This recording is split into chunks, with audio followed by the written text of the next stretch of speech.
Muito bem, então, boa noite, pessoal. Essa é a nossa 10ª aula, e aqui a gente entra no nosso assunto central, né, a ética.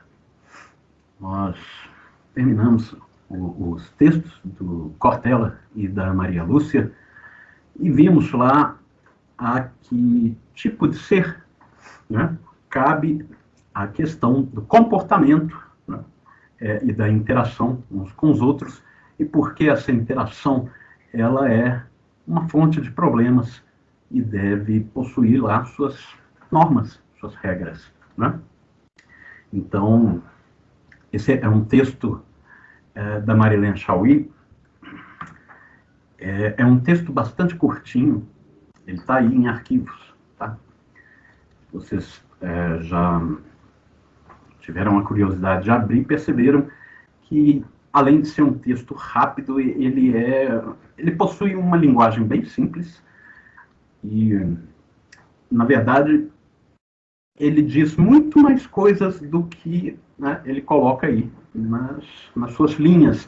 Então, nós vamos extrair um bocadinho de coisas daquilo que está ali entre linhas, ok? Vamos lá. A autora começa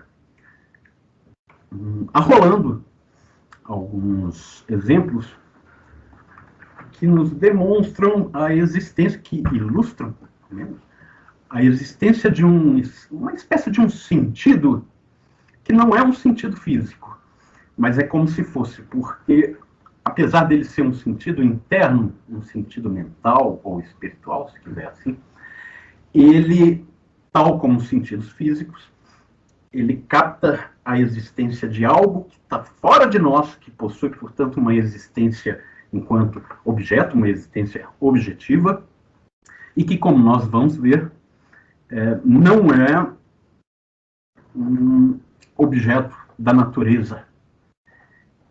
A bem da verdade, ele também não é um objeto material. Ele é um objeto, tal como o próprio sentido, ele é um objeto espiritual, e, no entanto, de que espírito nós estamos falando, né? Se esse objeto existe fora do indivíduo, da sociedade, da cultura, né? Então vamos lá. Senso moral. Ela diz, nós não vamos ficar aqui lendo o texto, né? Eventualmente a gente para ler aquilo que for mais importante, né? Ela está aí nesses primeiros parágrafos, colocando então esses exemplos de situações que nos despertam sentimentos, né? Algo fora de nós que nos atinge e que, portanto, causam em nós uma reação. Estamos falando de algo frente ao qual não permanecemos indiferentes, né? Então ela fala aí, nesse primeiro parágrafo, da fome e da piedade, né, que nos desperta quando sabemos de crianças, idosos, pessoas, um monte de gente por aí afora passando fome. E por que existe tanta fome quando a produção atual ela opera num ritmo tal que mataria a fome de todos nós tranquilamente? Essa é uma questão que depois a gente vai tratar. Então, sentimos indignação diante da injustiça, do desperdício, né? Sentimos responsabilidade, movidos pela solidariedade, né? Tomamos parte de campanhas contra a fome, etc. Nossos sentimentos e nossas ações exprimem nosso senso moral, exprimem, quer dizer, indicam, né, a existência desse sentido, isso que ela chama senso, né? Essa forma de apreensão sensível. Levados por um impulso incontrolável ou emoção, fazemos algo que depois nos envergonhamos, etc. e tal, gostaríamos de consertar, né? O problema de agir mal é que o tempo não volta, não é mesmo, gente? E convenhamos, aquela ideia que é central no punitivismo, né, de se pagar por algo que se fez. Em que medida se paga por algo, né, de errado que se fez? Né? Matou o sujeito. Que punição pode existir que repara isso? Nenhuma. Mas a gente não vai discutir isso aqui. Pelo menos não agora. Então vamos lá. Em ocasiões, ficamos contentes, emocionados, diante de alguém, né, honesto, honrado, justo, altruísta, etc. E principalmente quando isso lhe custa, né, algum sacrifício. Sentimos que a grandeza e dignidade nessa pessoa, temos admiração por ela, desejamos imitá-la. Tais sentimentos e admiração também exprimem nosso senso moral. Não raras vezes somos tomados pelo horror diante da violência, e ela fala aqui toda sorte das piores formas de violência. Sentimos cólera diante do cinismo dos mentirosos, dos que usam outras pessoas como meios para seus interesses, né, angariar vantagens particulares, etc. Ok. Vivemos... ok, aqui. Ponto aqui. Ela vai arrolar outros exemplos. O fato, como vocês podem perceber, é que há algo, né, em meio às relações humanas que, digamos assim, produzem aí efeitos e atingem as pessoas, né, e elas são tomadas por eles, e os sentimentos que são causados por eles, né, por esses efeitos, indicam a realidade disso, né, que acontece. Percebe? Não é uma objetividade fictícia, né? Não é nada simplesmente psicológico, é algo real, objetivo. Objetividade, a bem da verdade, vamos falar um pouquinho rapidamente sobre o que é isso. Objetividade é a qualidade de alguma coisa que incide sobre outra. E isso totalmente independente, né, do que a gente possa pensar, achar, acreditar, etc. Né? O objeto é aquilo que se manifesta, que se faz notar. Né? Você pode não perceber ele, mas ele se faz sentir de algum modo. Por exemplo, um raio-x. Você não vê. Se você é atingido pelo raio-x, no primeiro momento você não percebe coisa alguma. Mas experimenta deixar lá a sua mão, a sua cara diante de um canhão de raio-x, que em breve você vai perceber a existência dele. Claro, a princípio você pode confundir, né, esse indício da existência do raio-x com qualquer outra coisa. Né? Até você descobrir do que se trata, já nasceu outra cabeça aqui no seu pescoço, etc. Já teve um câncer, uma metástase. Né? E aí, se você ainda tiver tempo de saber do que se trata, sei lá se isso é sorte ou azar. Bom, então, do que eu quero aqui, no final das contas, dizer é que os sentidos, em geral, eles, ainda que, né, eles não nos informem do que se trata a coisa, né, que está ali incidindo sobre eles, e que eles estão informando a nossa consciência, eles fatalmente, né, captam a presença dessa coisa. Os sentidos não são instrumentos de conhecimento, mas, bom, a princípio você só se engana por meio dos sentidos, mas você não se engana a respeito de uma coisa, que tem algo ali. Né? E o senso moral age da mesma forma. Tem algo real, ainda que não seja material, não seja natural, não seja físico. Né? No final afinal de contas, é aquilo que a autora vai chamar aí para frente de constituinte do valor moral. Nós chegamos lá. Os próximos parágrafos, ela dá outro tipo de exemplos. Exemplos de situações em que o indivíduo está envolvido, né?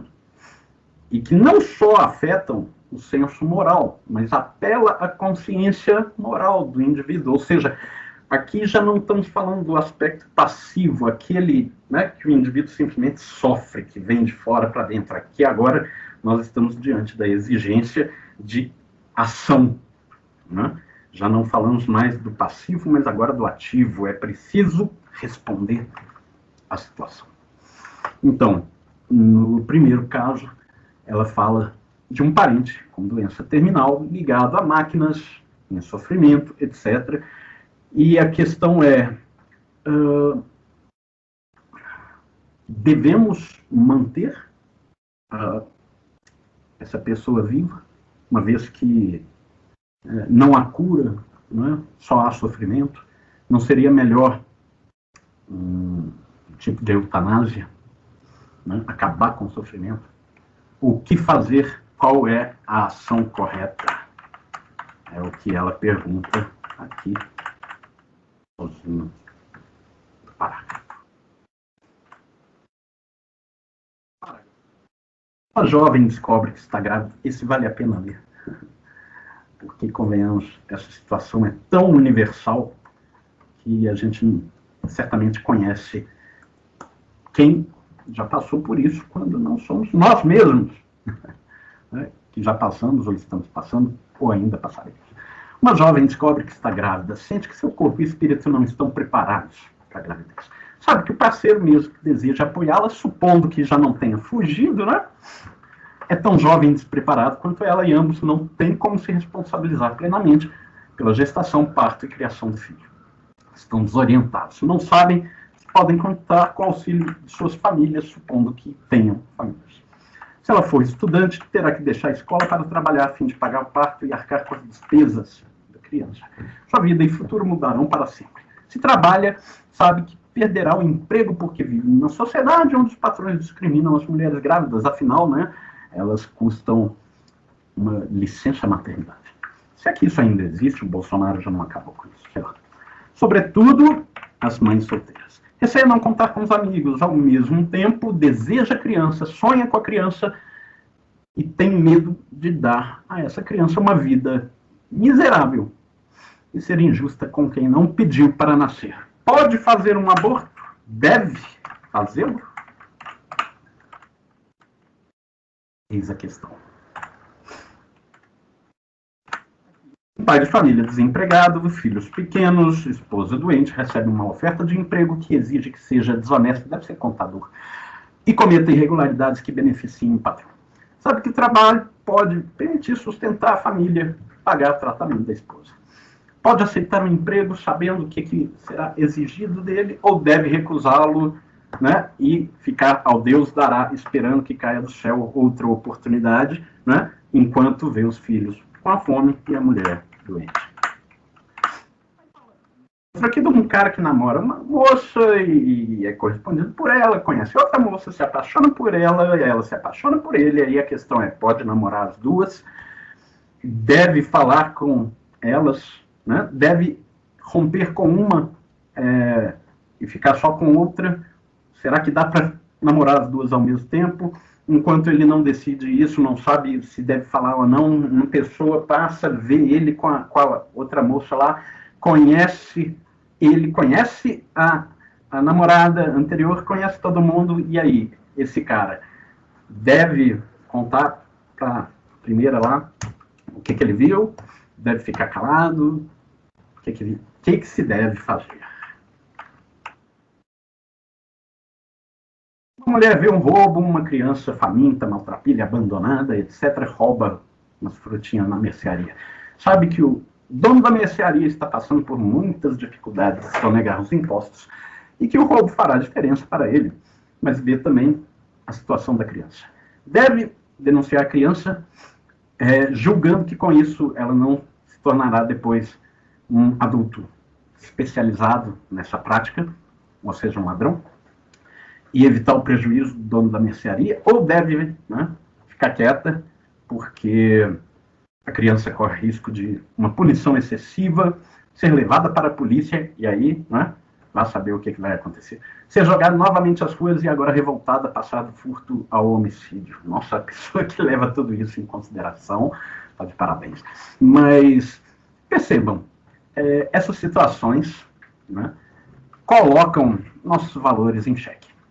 Né? Nós não sabemos o que fazer e, no entanto, é preciso que a gente saiba. E não tem aquele negócio de você, né, falar, tenho nada com isso. Cruza os braços e finge que não viu nada. Porque a omissão diante de uma situação dessas é uma opção a favor de um dos lados. Sempre. Né? Então, qual que é o problema? É que, de qualquer modo, né, o que ocorrer, né, a partir de uma situação dessas, tem lá a sua decisão no jogo. Está lá no meio. É muito fácil, sempre muito fácil, dizer o que se deve fazer. Percebam, ela nunca diz o que se deve fazer.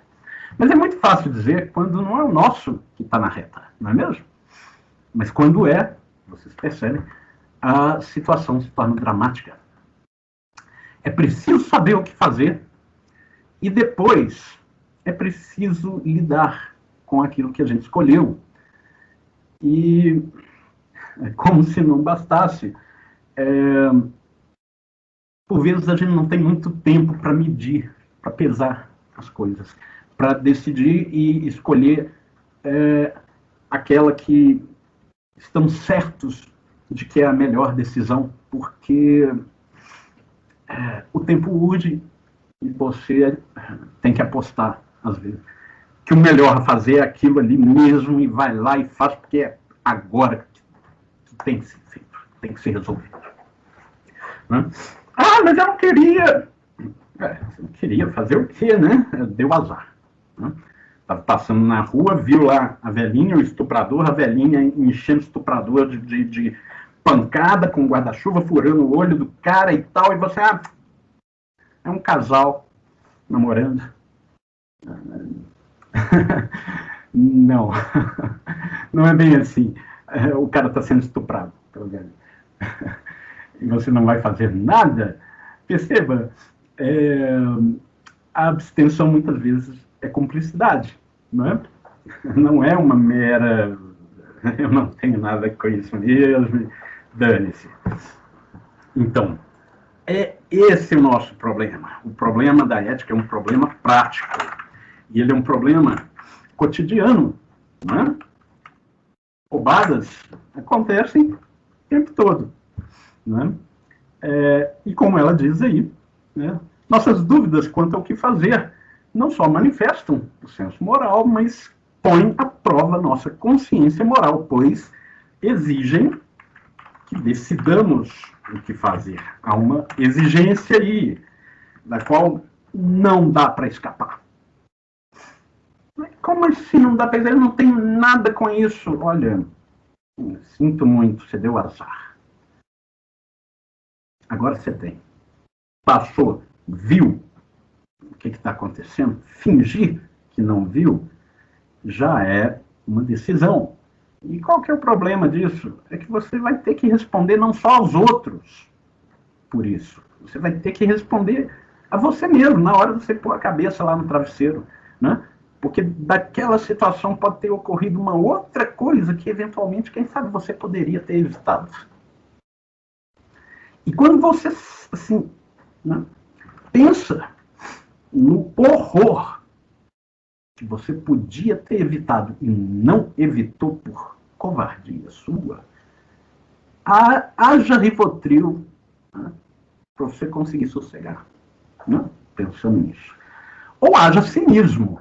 O problema do cinismo é que você tem que quebrar os espelhos da sua casa tentando acertar as pedras nele de costas, porque uma vez que você olha para o espelho, vê a sua cara deformada nele, Você sabe que o cinismo é o apodrecimento por baixo da própria pele. Não é muito confortável. Então é isso que ela está dizendo ali. Essas situações exigem que a gente decida, que a gente justifique para nós mesmos e para os outros as razões de nossas decisões e que assumamos as consequências de nossas decisões, porque respondemos por elas. E por que respondemos por aquilo que a gente decide e faz? Porque se a gente não tivesse feito, não teria instaurado alguma cadeia aí de acontecimentos que reverbera e atinge os outros. Por essas, eu também já estou querendo dizer aqui o seguinte: a situação de caráter moral sempre envolve mais de uma pessoa. Né? Não existe um caráter moral em uma circunstância em que só há um indivíduo e aquilo que ele faz não atinge outros. Então, quando o sujeito está lá trancado no banheiro, assistindo os últimos vídeos da, sei lá, Sasha Grey, e cometendo aquilo que o padre chama de pecado, ele não está, ainda que seja pecado, eu não sei porquê, cometendo algo imoral. É algo que ele pode dizer para o padre, é pecado? Tá, mas não é imoral. Imoral seria se, eventualmente, o resultado desse exercício aí poluísse o rio da cidade.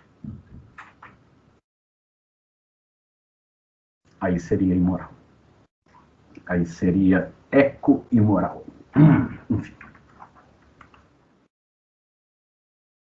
Ela diz: todos os exemplos mencionados indicam que senso moral e consciência moral referem-se a valores. Vamos subir isso aí. Valores a sentimentos provocados pelos valores. E agora a parte ativa da coisa, as decisões que conduzem nossas ações na medida em que elas produzem consequências para nós e para os outros. Então, o campo moral, a dimensão ética, se quiser assim, envolve sempre uma intersubjetividade, uma interindividualidade, ou seja, está sempre ligado à relação dos indivíduos uns com os outros. Aqui eu vou aproveitar falar sobre esses termos ética e moral, porque há aqui e ali uns autores que fazem a distinção entre o que é ética e o que é moral. E eles fazem essas distinções com base nas elucubrações mais curiosas por vezes. Mas o fato é o seguinte: ética é um termo grego que significa morada, hábito, habitat. Habitat, o hábito, que forma o caráter, a índole de alguém. O hábito é a morada do homem, e é por isso que chegou lá nos romanos, eles traduziram ethos como moral, moros, costume. Então, qual a diferença entre ética e moral? A princípio, nenhuma. São sinônimos. Beleza? Então tá. Ela diz, embora o conteúdo dos valores variem, notamos que estão referidos a um valor mais profundo ainda que subentendido, o bom ou o bem. E aí a questão ética número 1 é: qu'est-ce que c'est? Qu'est-ce que c'est isto? Que é isso, o bem? E aí ela vai responder de acordo com o autor, que ela não vai citar o nome aqui. Epicuro. Principalmente Epicuro. O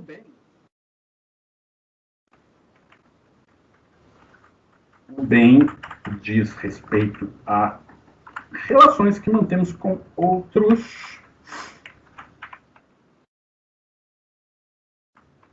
e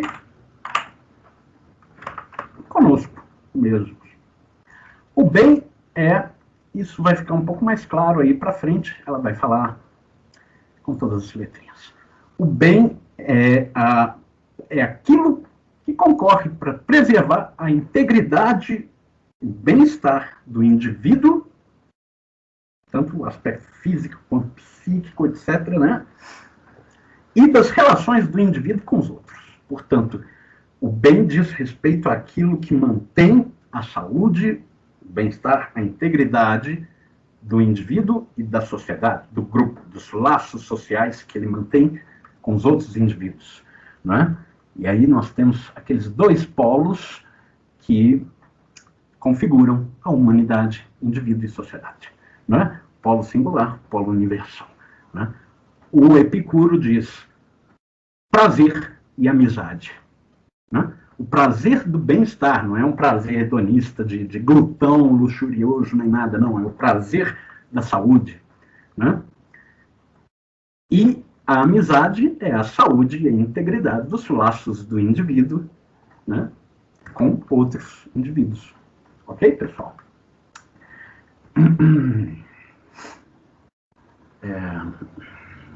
Just a second, please.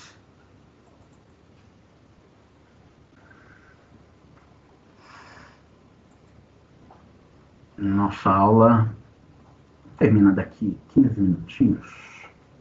Correto. Então,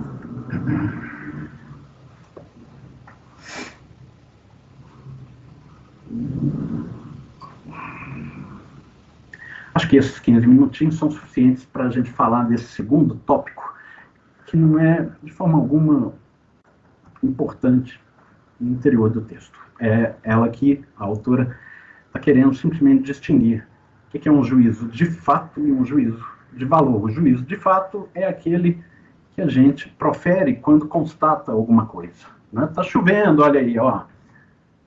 Beleza.